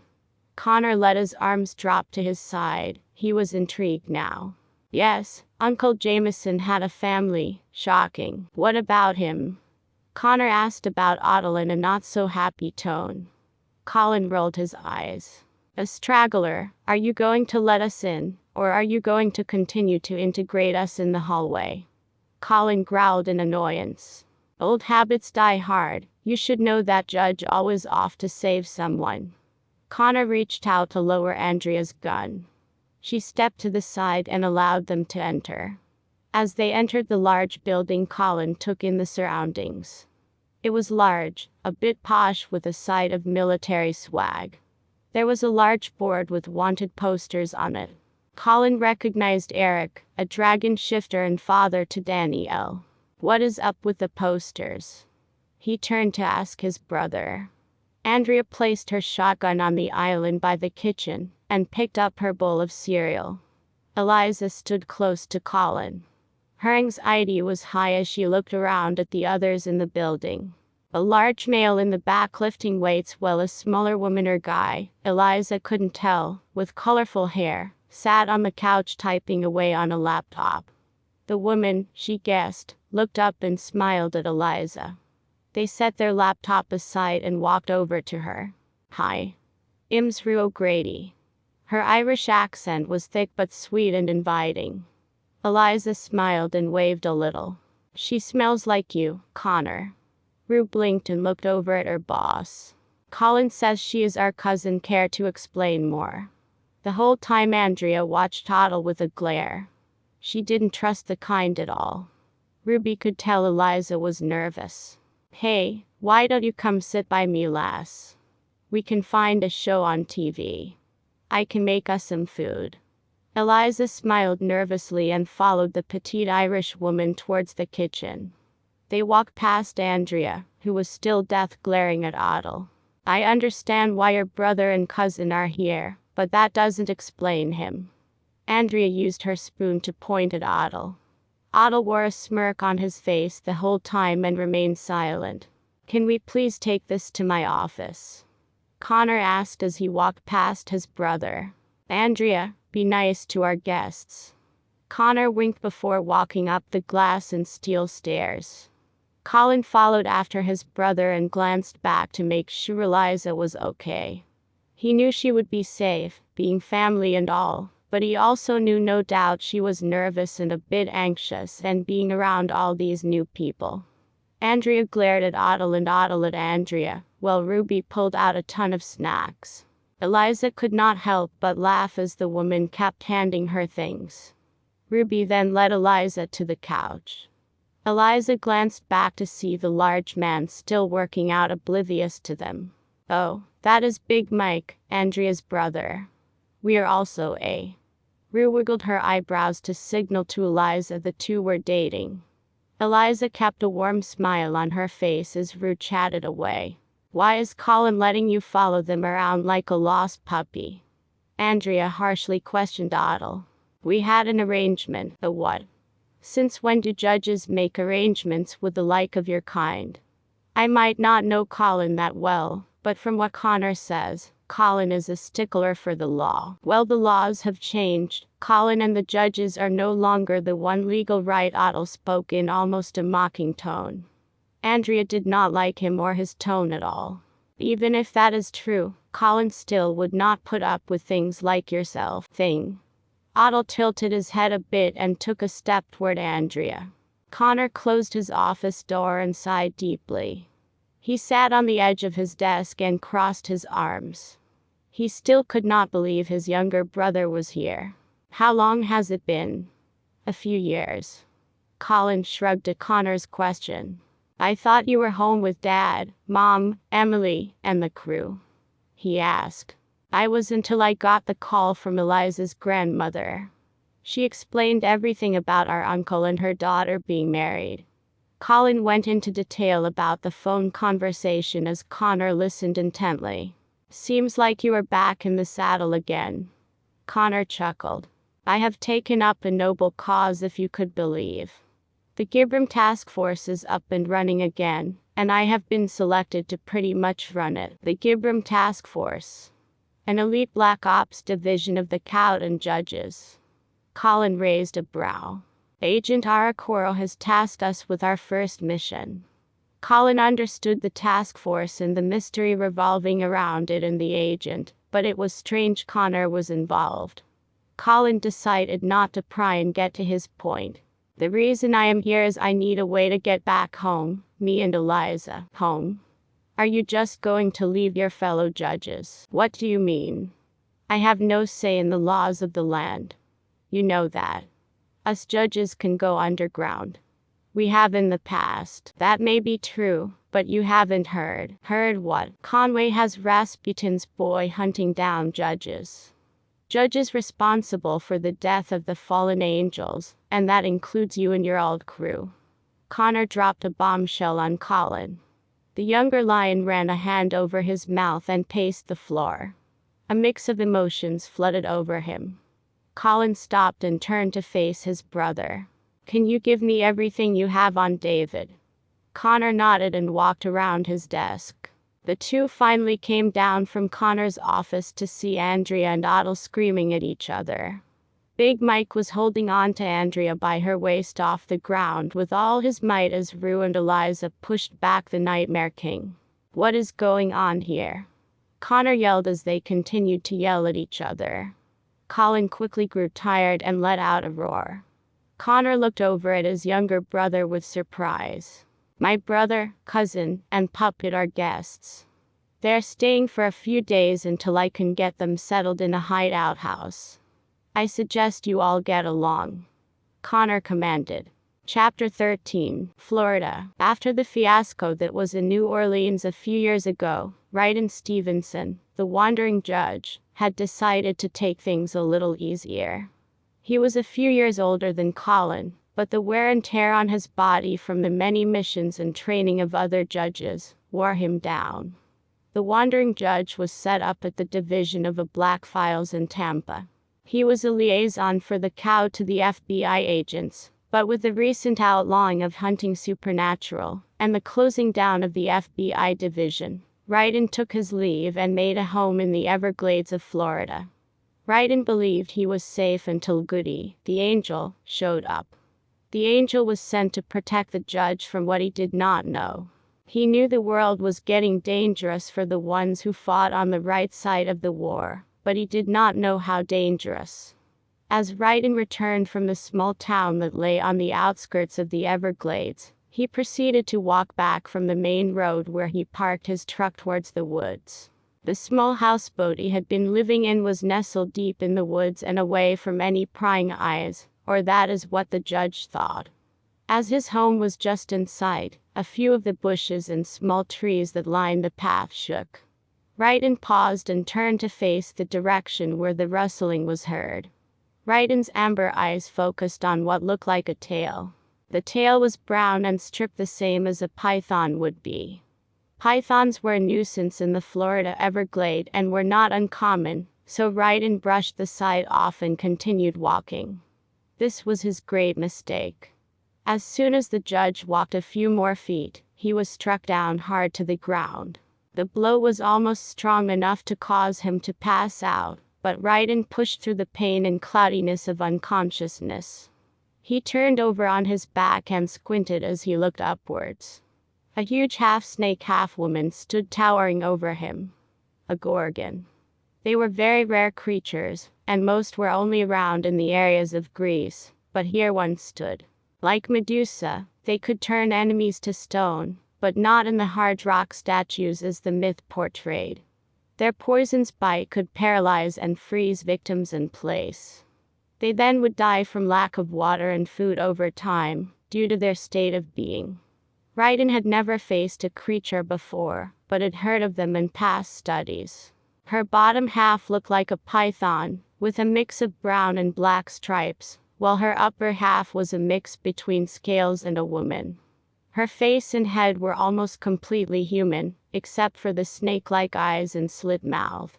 Her long brown hair draped down her back and swayed with her movements. She wore no clothes, but the scales on her body cover up any nudity. The woman grimaced as her long talons reached out for him. Conway and David Rasputin send their regards. She chuckled. Ryden's face of confusion made the female continue to speak. The judge doesn't know. That is a first. Well, you have been living under a rock almost. She laughed. The part you played in the banishment of Meph to Tartarus. Do you remember this, Judge? Ryden's thoughts brought clips of the battle back to his memories. The retaliation in his eyes was all the Gorgon needed. She lunged forward, with her jaw unhinged like a snake's.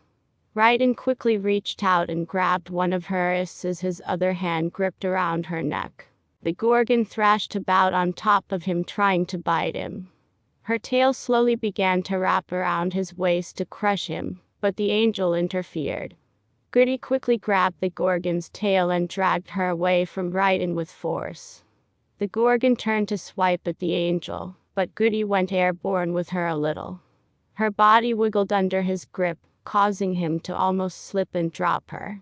Raiden was finally able to get to his feet and assess the situation. The judge quickly ran towards the snake and threw a punch. It made contact, but it was not as hard as it should have been. It was as if Raiden was trying to punch a moving pinata. The judge finally grabbed her on the back of her head and smashed her into the ground hard. Goody let go of her tail and landed beside the judge. Without hesitation, the angel did his best to grab her thrashing tail, as Raiden held on to her neck, punching her. The snake's large tail whipped back and smacked the angel backward into the brush. With her tail free, she quickly wrapped it around Raiden and squeezed. "You fight me in vain, Judge." Raiden grunted and did his best to punch the Gorgon's body, but the pain of being squeezed was almost unbearable. Raiden could feel himself becoming weak, and this scared the strong man. Every breath he took, the snake squeezed tighter and tighter. How could he be so stupid to hide out here and think this war was just going to pass him by? Weakened by old age or not, he should have been first on the battlefield. He should have known better than anyone that he was a warrior, and needed to be out of their fight to help and protect others. Just like Samson had a moment of weakness, Raiden was having his. The Gorgon's fangs protruded as she went to bite his face, but the angel swooped down and grabbed her by her brown hair. Poison fell from her fangs into Raiden's eyes, causing him to scream in pain. Goody pulled back more, trying to get her off Raiden. The unholy creature was very strong, but she would not outdo an angel. Goody stopped trying and landed on the ground. He pulled out his sword with his other hand, while his left hand wrapped around the snake. It had been centuries since he used the sword and almost felt unworthy of it, but he needed to. If Raiden was to live, Goody needed to step up and do his job. Raiden punched wildly in the air, trying to hit anything to help the angel get the Gorgon off him. He could feel the life being squeezed out of him, along with the blinking burn of the venom in his eyes. Raiden drew back his fist, and with all his might punched towards the stomach of the woman. This caused her to buckle forward, giving Goody a chance to bring his sword down on the back of her neck.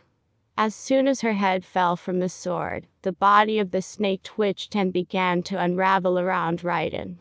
Raiden fell with the snake's body to the ground. He could feel his body starting too hard and going stiff. "Goody, you must warn Jacob. You must help him." The judge spoke between breaths. "Raiden, I cannot leave you. You must. He is in danger. My time has come, but it is not too late for." Raiden's jaw locked and the judge could not finish his sentence. Goody knew he needed to go and help the other judge, but he was torn between helping Raiden. A bright light showed from above as another angel landed beside the two. The female angel had long dark hair with brownish skin. Her attire was off-white and gold, and looked like the dresses that the people from India wore. "Go Gagiel. Go and want Judge Davison. I will tend to Raiden." The female bent down to kneel beside the fallen judge. Goody did not want to leave, but knew he must. The angel placed his sword back into his coat and went airborne, leaving the female angel and Raiden behind. "Do not worry, Raiden. This is not the end for you." The angel waved her hand over Raiden's face slowly. His dark skin glowed under her touch as the healing light began to flow over him. His eyes were still dim, but he could make out objects in light. "I am to heal your body, but your eyesight will remain impaired. You must learn to lean on God and not hide out as you have been. You are a judge and a strong leader in your community. Your duty is to serve God, help other judges, and save the innocent. You have failed to do that living out here, Raiden. This blindness will pass, just like it passed from your forefather Samson, but you must learn the lesson it gives first." The angel finished explaining everything to Raiden and aided him up off the ground. "I understand." Raiden was not upset with God, but he was upset with himself. He should have known better than to hide out in the backwoods, and hope the rest of the world would just fade away and fix itself. He should have known this war would not go away, and that he was in it until the day of his death. Righton repented for his actions and mistakes, and asked God to help him move forward. The bright light of the angel departing flashed and caused him to squint a bit as she disappeared. Righton was left with cloudy vision and a burden to push himself to help others again. The judge gathered his thoughts and self and walked back towards his home. He used his hands to guide him inside his room. Righton needed to quickly pack and make his way towards the city to look for other judges caught in this war. He needed to help them to safety as well as defend the poor innocent people that were left in the wake of the supernaturals, slowly taking over the stature and country. Chapter 14. New Orleans. Fire licked the site of an old abandoned warehouse, as people excitedly screamed. Not far behind them walked a young male, covered but not consumed by the fire. His skin was glowing and crackling under the orange hue, and the male smirked as he watched the others flee in terror. "This would go by a lot quicker if you just tell me where Jacob is," the male yelled. The flames receded from his face to reveal a pale 20-year-old with flaming red hair. His face was scarred from the flames. His clothing was smoldering but was not burned by the flames the male created. His powers had grown and matured since receiving the scars on his face. David Rapsuin had an eye for finding the misfits of the supernatural world. Rasputin often pulled the worst and the most bizarre beings to join his group called Misery. This hellfire was an ex-firefighter who was caught in an explosion in a chemical plant. The mixture of the chemicals and his dabbling in black magic gave him the ability to control fire. His name was once called Cameron, but now he went by the name Hellfire. He was sent by David to go after Jacob, the judge of New Orleans. The deviant was known for his chaos and destruction, but he knew he had to be mild while dealing in the big city. It was now run by a princess of hell, and he did not want to start a war with her. Jacob went underground after the outlawing of the judges, but unlike Righton, he did not run and hide. No, Jacob was busy helping his fellow judges and agents find sanctuary in the outskirts of the city. New Orleans was now overrun by the supernatural they had fought so hard to control. The mermaids and one of the children of Meph once again regained power. Even though Meph was locked away in the abyss, he still had his grasp on the city. It was one of the many reasons why the Fallen One wanted to repopulate and spread his seed to as many women as he could. The Fallen One was known for bearing many children for the reason that they could take over if something ever happened to him, and take over they did. Some were government officials, others owned their own establishments, while some even joined mercenary groups for the pure fun of hunting and killing others. Amelia was the one to step up and take on New Orleans. She and the remains of the human pirates and mermaids joined forces and first took back the docks, then the French Quarter. They were the ones to burn down the Black Files agency in Jacob's home. This time there was no force to stop them. The city descended into chaos. Different factions of the supernatural clan divided the city and prospered under Amelia, the daughter of the fallen angel. Jacob and the few remaining agents did their best to fight back and protect the innocent people caught in the crossfire, but it was almost in vain. The new laws of the land branded Jacob and his kind as criminals now. Goody arrived on the outskirts of the city and made his way down a dirt road. The angel found the small refugee camp Jacob had set up, and proceeded to search for the judge. Tents and cars littered the small open ground, and were the temporary shelter for the people fleeing the city. Goody noticed a few bandaged wandering judges that were obviously caught in the crossfire of the war that was going on. After a few minutes of searching, the angel finally stopped to ask where Jacob was located. "Excuse me, can you tell me where Judge Davison is?" The angel asked one of the females who was attending to an injured man. Judge Davison set out to help a few people who were held up by the levees. "He hasn't been seen or heard of since early this morning," the woman replied. Goody sighed and thanked her. That was not a good sign. Jacob no doubt was in trouble, and the angel feared he was too late. Goody took flight and prayed he could reach the judge in time. It was enough that he had to leave right in behind. Now if he was too late to save Jacob, it would strike a huge blow to him. Cameron or Hellfire torched half the suburban area looking for the judge. He would have torched the whole place if it wasn't for a coven of witches arguing with him to leave. The fire starter did leave eventually. It just took a lot of persuasion and a tracking spell for him to make his exit. The young male had a job to do, and like a bloodhound, he would not give up until he found his scent. Hellfire tracked Jacob to the levees that afternoon. When the villain arrived, he spotted the Asian judge leading a small group of people out of the city. You judges are really lacking in sense. You know we are out here for your heads, and still, you show your face. And for who? These humans. Hellfire threw a fireball toward the people. Jacob pushed one woman out of the way just in time as the fire struck the grass. Go, hurry, to the camp, Jacob yelled as he turned to face his foe with the sword in hand. Once I burn you up, Judge, that camp of yours is next. The wicked scarred smile twisted on Hellfire's face. It almost made Jacob want to puke. Another flame shot from the young man's hands towards Jacob, but the judge flipped over it, landing in front of Hellfire. Jacob did his best to swing his sword at his enemy, but the flames were so hot that the judge could barely get close enough to strike. Jacob was finally able to get a few blows in with his katana, but the last one missed its mark. Hellfire sent a fire fist toward the judge, causing him to fall backward. Hellfire quickly stomped the ground to hit the judge, but Jacob rolled out of the way.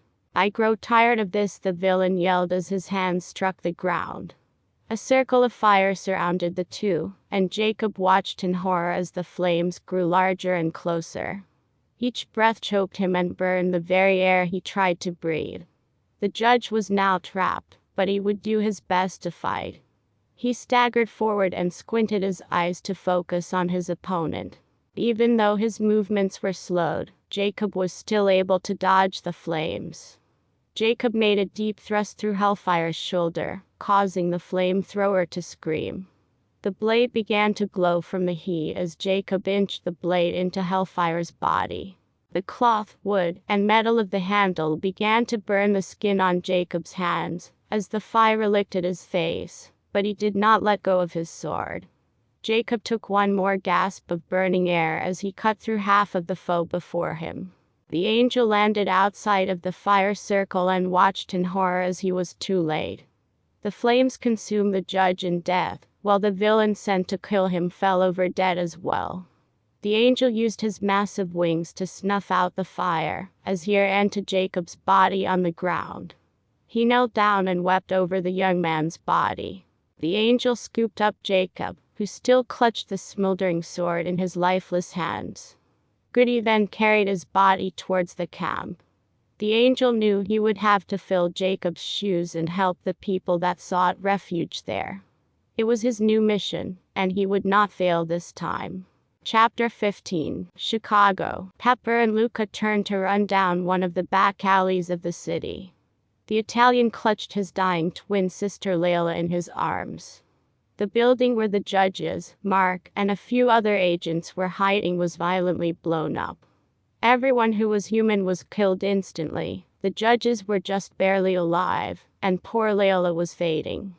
The ex-demigod of war blamed himself. He should have known better than to hide in the city. All the training and wars he had fought in, and when he needed this knowledge the most, he failed to apply it. Now people under his watch were dead and his best friend's sister was dying. Pepper had no time to dwell in self-pity. The judge had to quickly dodge an arrow that was fired at him. The crossbow-wielding elf man was hot on their trail as they ran down the dark and dingy streets of Chicago. Another arrow whizzed by and slashed Luca's arm as it hit a brick wall and bounced off. We can't outrun him, I know. The pointy-eared trash is toying with us, Pepper growled. Pepper turned to fire a few shots at the elf, but the fair-haired male dodged them as he hopped from car to car. Another arrow flew and knocked the gun from Pepper's hand. Luca grunted as he almost dropped his sister. They rounded a corner and slumped behind a building. Luca dropped to one knee, breathing heavily as he placed his sister propped up against the wall.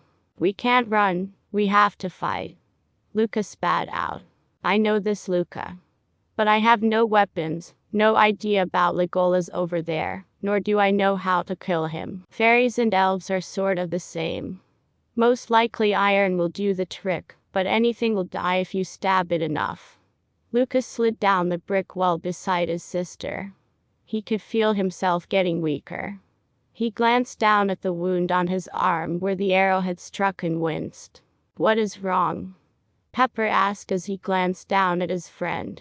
"What is wrong is that I have struck him with one of my poison arrows." A voice echoed from the other side of the building.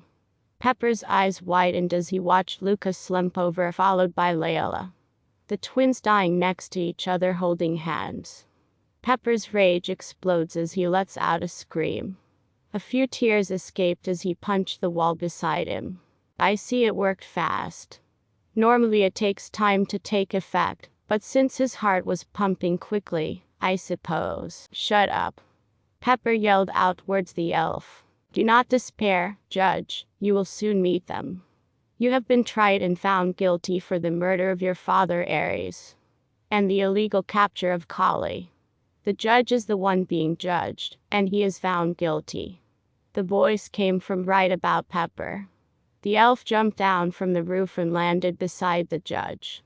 Pepper didn't waste any time as he swung at the elf with all his might. The elf dodged, ducked, and weaved away from the fury of the judge. The elf was named Calder. Hess was one of the oldest members of the group that was called Misery. David had found the elf roaming the ancient forests of the Celtic located in Britain. The elf was almost feral, and would have killed David for his trespass. However, David was quick-witted and calmed the elf down. He knew the Calder was no doubt lonely in his small treehouse, and the constant battle to avoid the humans was getting to him. David was able to gain his trust as well as convince the elf to join him on his quest. At the time, David's quest was to make a name for himself, and now that he was established, David gathered others in his group who wished to do the same. David knew if he could gain favor with America's government officials, then he would no doubt be on top of all others in his profession. Calder did not care what he needed to do or kill. The elf was just grateful for the friendship David showed him in his time of depression and loneliness. Pepper was having a hard time trying to fight this tall and slender elf. The creature was no Keebler elf, that was for sure. The judge did his best to focus and defeat this enemy that was responsible for the death of his friends and colleagues, but his emotions were overwhelming him at the moment. Calder lifted his crossbow and shot an arrow toward Pepper, but the judge quickly dodged it. Pepper landed beside an abandoned and broken car. As Pepper tried to catch his breath, he noticed on the back seat there was a set of golf clubs. Without thinking, he reached through the broken window and grabbed a club. It was just in time as Calder shot another poison arrow at him. Pepper swung the club and knocked the arrow away. Calder looked a bit surprised as he tilted his head. He heard of the abilities of judges, but now he was witnessing firsthand what they could do. The elf lowered his crossbow to pull the string back so he could reload it. This gave Pepper a window to rush the elf. Calder tried to lift the crossbow to fire it again, but Pepper used the golf club to knock it out of the way. The hit caused the crossbow to hit the ground. Calder, however, didn't miss a beat. He reached for a dagger in his belt and did his best to defend himself from the judge. Pepper used the club like a sword almost, as he swung and parried the dagger away from him. Pepper knew he had to stop this elf. If any of the others connected to the Chicago branch of the Black Files as well as other judges were to survive this war, the judge needed to kill the elf, even if it meant sacrificing himself. The elf brought his dagger down, but Pepper was able to loop his own arm around the elf and pin Calder's arm with his own. He used the handle of the club and thrust upwards, hitting the elf in the face hard. This caused the elf to stumble back a bit. Pepper let go and used the golf club like a bat, and swung with full force. The metal connected to the elf's head caused him to fall to the ground. The elf was knocked out cold. Pepper thought about finishing off the creature. To show no mercy and beat his head in with the club, but that was not the way now. Death in combat was more honorable, even if the elf was responsible for so many deaths. He decided to drop the golf club. He could not consciously kill the elf, but a certain sister to someone would have no problem. Andrea, Mark's sister, would surely like to know who was responsible for the death of her brother, and take the vengeance into her own hands. Pepper reached into his pocket. He did his best to calm down and breathe, but the emotions and battle were still fresh. His hand shook as he dialed her number. He hated to tell her this over the phone, but she had to know the truth, and she deserved to meet the thing responsible for the incident. After a few rings, Andrea picked up the phone. Pepper took a deep breath and explained everything to her. Andrea did her best to remain calm as she gave him instructions. Pepper was to take the elf to Andrea's mechanic shop and leave him there. Andrea's men would hold on to the elf until she could fly from New York to Chicago. Pepper agreed and let her know he could not stay. The judge needed to find the others and help them to safety. He knew the other judges throughout the city and state would need help. He could not consciously take off and leave them to fend for themselves. Pepper looked for a working car, hot-wired it, and tossed the hog-tied elf in the trunk. He then gathered the twins and placed them in the back seat. He needed to give them a proper burial after dropping off the elf. Pepper did his best to not let the events get to him. He had been in Vietnam, seeing the death of his family and friends, as well as the death of other close allies, but this current situation was almost more than he could bear. He punched the top of the car a few times before gripping the steering wheel. He violently jerked it back and forth along with his body, letting out screams and tears. All those past emotions mixed with current ones and caused him to become overwhelmed. He knew he had to get it all out now, so that he could focus on what he needed to do. He could not fail those who needed him. Not again. Chapter 16. Washington, D.C. David Rasputin walked into the office of Conway and took a seat silently.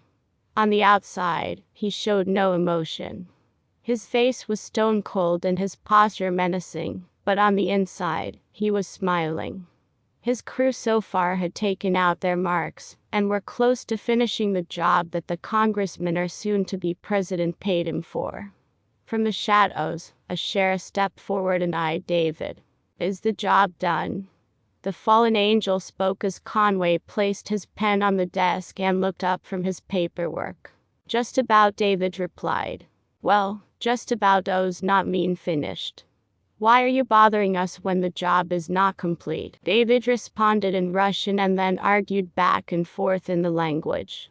Conway slammed his hand down and growled, "I hate that language and I hate not knowing what is being said."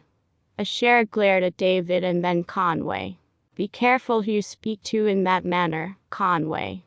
You may be next in line for hell to deal in, but no humans will speak to me in such a way." She hissed at them both. "What do you want, David? We have paid you for half of the job, and the rest will come on completion." "I want a seat," David spoke calmly. His blue eyes glared up at Ash. "Nonsense." She rolled her eyes and chuckled. "A seat." Conway was a bit confused. "Wizard boy here thinks that since he is working for us he can have seat at our table. Does he think just because he has a name now and is known that he can waltz right in and partake? We asked you to join us long ago, and you declined. Now you want to have a piece of the pie that we had built?" A sheriff asked in an angry tone. The scowl on her face soon turned to a smile, then laughter. She was laughing so hard at David which caused Conway to chuckle a bit. David's cheeks flushed red with embarrassment. He quickly looked away to hide his emotions that showed through. You think it's smart to belittle the man helping you with your enemies," he scolded. "In a matter of time, our enemies will be obsolete. The second half of this bill will